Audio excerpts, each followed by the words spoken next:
So we'll talk about our next lab, which is lab 9 today. So I'll show you some basic things that you need to know to start this lab, and also why we are doing this lab. Okay.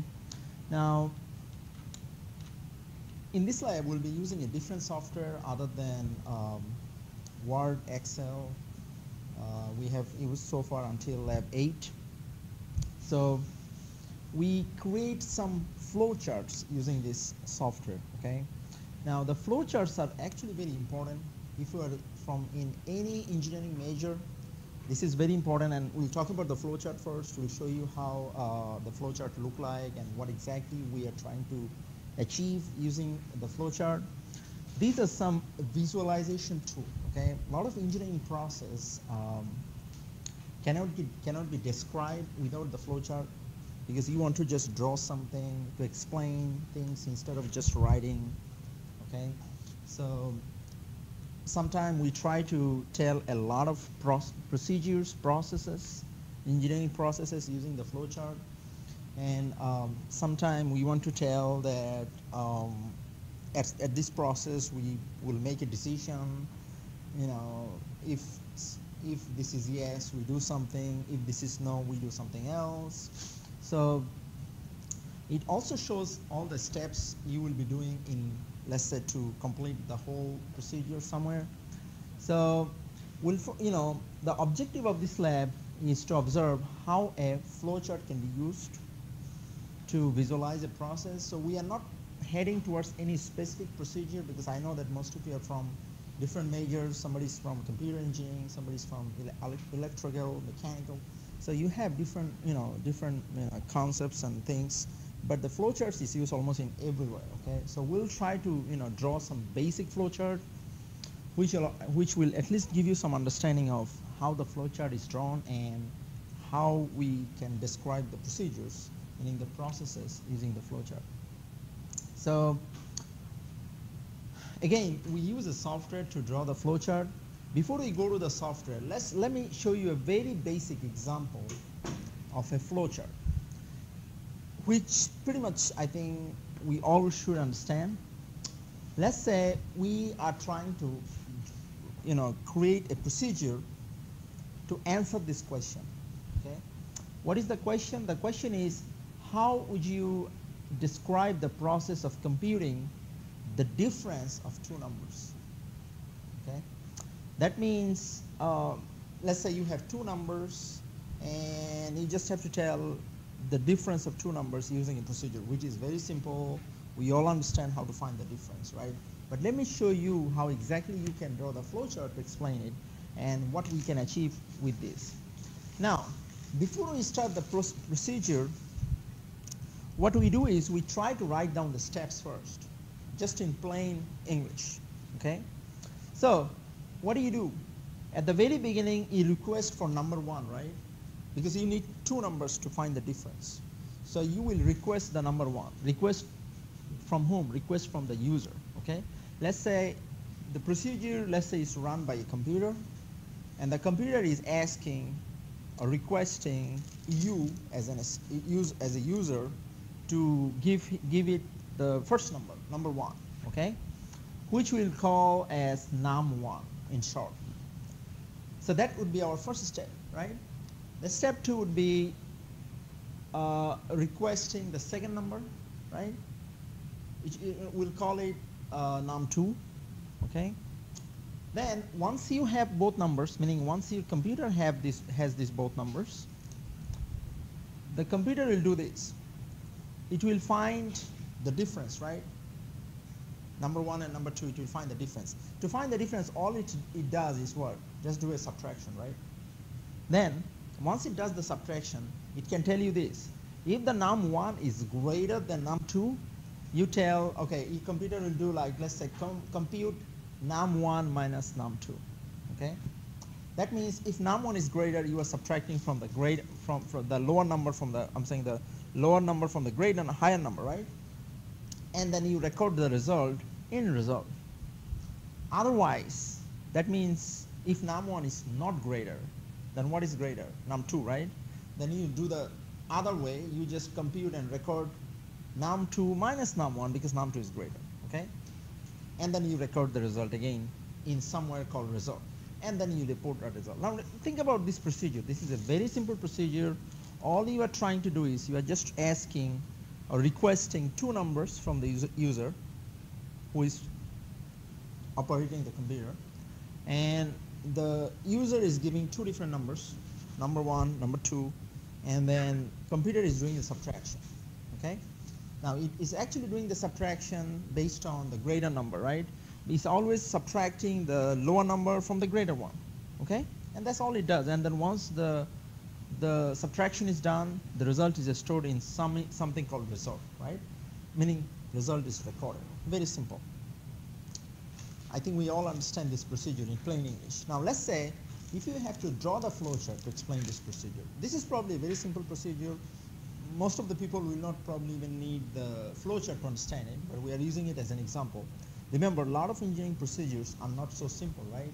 Or maybe, let's say you are from mechanical and somebody who is reading your procedure or trying to understand your procedure doesn't understand a lot of basic things in mechanical. So he needs some, some additional like visual tools or something that really will help him or her to understand it better.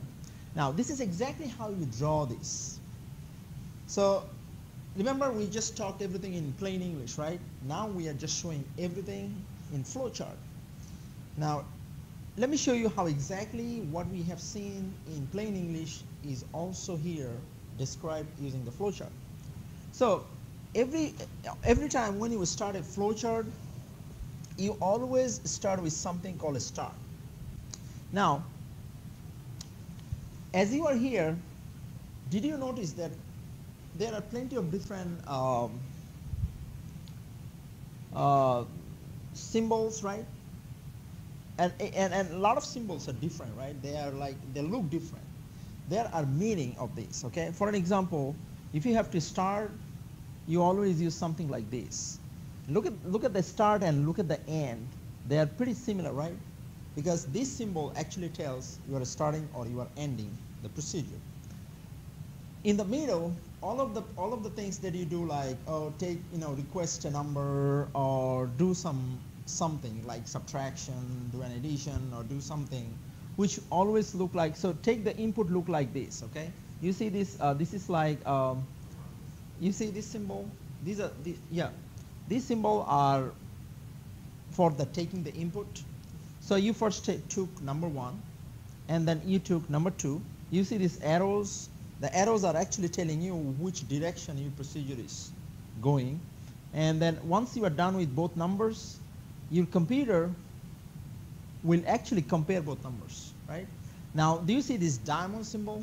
That diamond symbol is always for something to compare, meaning this is like something which makes a decision. And the decision is always like yes or no, right? Because when you are comparing number one and number two, this can be, you are just saying, oh, if number one is greater than number one. Now, it depends, right? Your number one may be greater or may not be greater, right? Now, if it is greater, then it goes all the way to this direction, which is yes, right? Then what do? You do number one minus number two, and then you go to here, and you save the result, right? Maybe you are saving the result, or maybe you're like, displaying the result to your user, and then you are done. Otherwise, meaning if your number one is not greater than number two, what does it mean? Number two is greater, right? Then your computer will follow this way, like no direction, and then it goes, and then only difference between these and these are two different processes, right? The only difference is it's actually subtracting number one from number two, because it always subtracts the lower one from the greater one. So, and then once the subtraction is done, again it goes back to the same output and then ends. Now think about this flowchart. Again, this is a very simple thing, and we are drawing a flowchart. But in case of engineering procedure, which you may understand, but somebody else needs some help to understand it, or somebody, most of the people don't want to, let's say, read like a 20-page instruction. Instead, they can just look at a flowchart to draw it, right? What do you?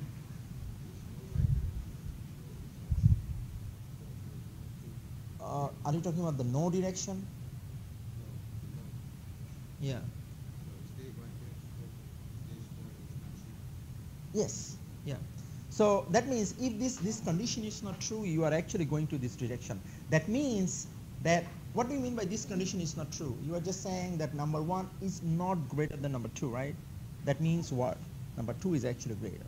So you know what should you do, right?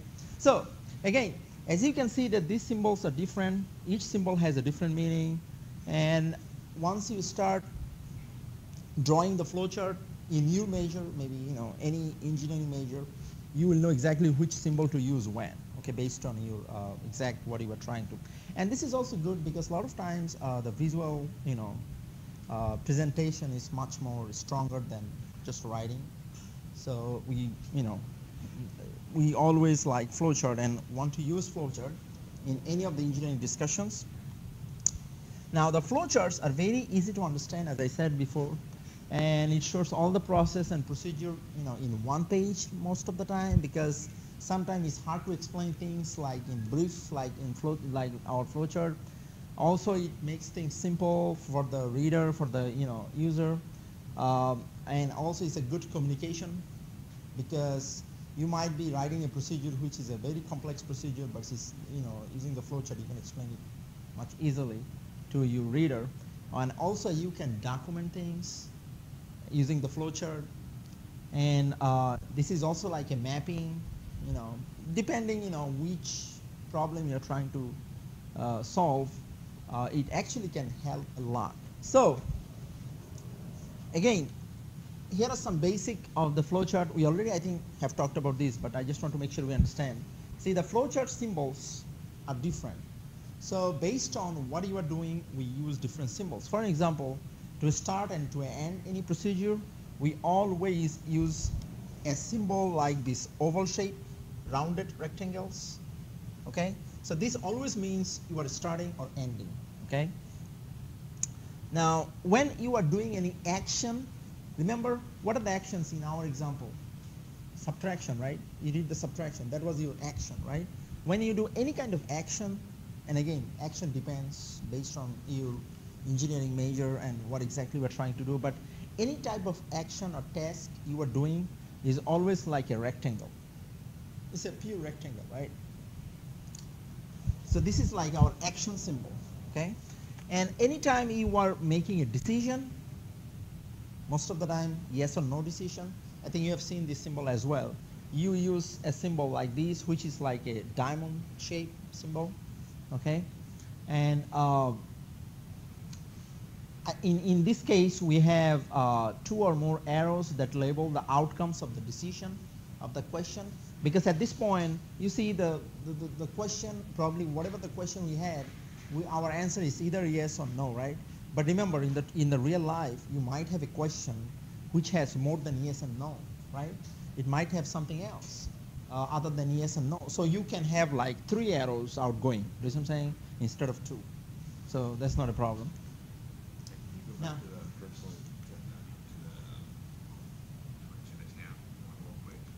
for the start and end?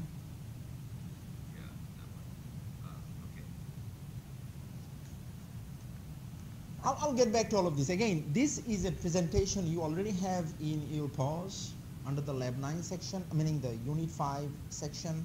And also, again, every single lecture we have in this class are being recorded integrity. So you can always listen all the lecture. You can always go back to the PowerPoint and look at those, so you don't have to take a lot of notes. So make sure you understand what we're discussing here. So again, this is a diamond shape symbol which always will tell the decision, and you may have like more than 2 choices. We have 2 here, but you may have more than 2. This is a symbol we use for input and output, because no matter what procedure you are having, you will have some inputs, right? And at the end, you want to give some output, right? Most of the time, the output may be your result, because once you are done with the procedure, you will come up with something, right? So that is your result. And those will always look like a symbol like this. So this is like our input-output symbol. So let's look at a Visio demo about how we actually draw these. I'm saying I'm not going to draw the whole thing, but I'm just trying to show you the interface and how exactly you will start. We have the detailed procedure of the lab in pause, but I'm just still trying to give you a very basic demo. Okay. Again, Visio is a Microsoft product. We are using Visio 2016 for this lab. Okay. So if you don't have Visio 2016, you can always use the lab, and you can draw it. This is probably not a free software, so you probably will not find it any computer. So you can always use the lab computers to draw your flowchart using the Visio 2016. So let me go to the Visio and show you how you will actually start. So from your search window, you can always type in Visio 2016, which will open up something like this. Okay, once you go to the Visio 2016, it will open up something like this.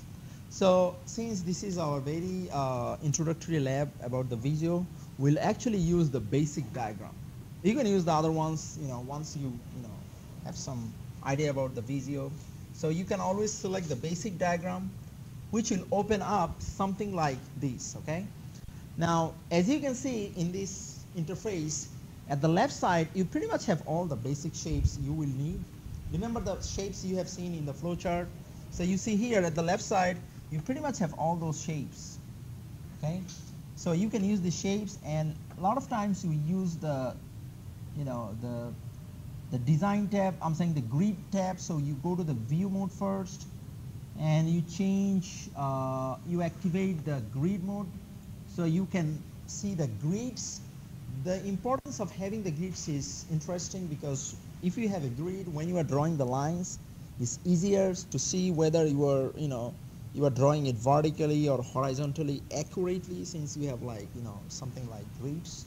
So let's say we are trying to draw, let's say if you want to start here, so you can select the symbol. So it's very actually simple. All you have to do is just go here and find your symbol, and then just work with those. Okay, you probably will find a lot more symbols than probably you will need for any basic flowchart. For an example, if you want to start, let's say you select this one here, and then you can even change the shape if you don't like, I'm saying, too much, see, these are, you can adjust it a little bit. And then let's say for taking the inputs, you can go and then select the symbols. For an example, let's say you want to take an input, so select these. Again, you can adjust the size, however you want. And then let's say the next one would be, let's say, the procedure.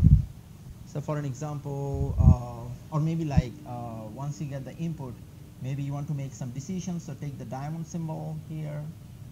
And once you make the decision, you can probably go to yes or no, two different procedures. So what I'm trying to show you is, once you just select these, you can always go here, and let's go back to the file menu. Let's go back to the home menu, and then you have this connector tool. If you select the connector, you can actually draw these lines here. It's actually very simple, drawing these lines to show the direction of your flow. You see what I'm saying? And again, you can adjust all those lines, and later on as well. Once you draw it, if you want to change it, you can always delete, add, adjust it. And then again, so let's say for the decision, you may have two different directions. You can always draw two different lines here. So for an example, one probably for yes and one probably for no. So you can pretty much draw everything, and then adjust the shapes, adjust the size, and change the lines and all of those things. Okay. Okay. If you don't see the Visio, I'll help you to find it. But let me go back to the lecture and see what else we need to know to start the lab. So again,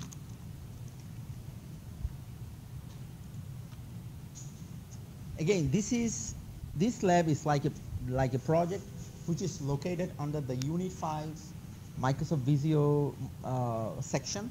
Okay, in that section, I'm saying in that unit, you will find the instruction to start the lab. Okay, in this lab, you will be actually drawing two different flowcharts. The flowcharts are already given in the instruction. Okay, let me show you what you will see. Once you will go to the lab, you will actually find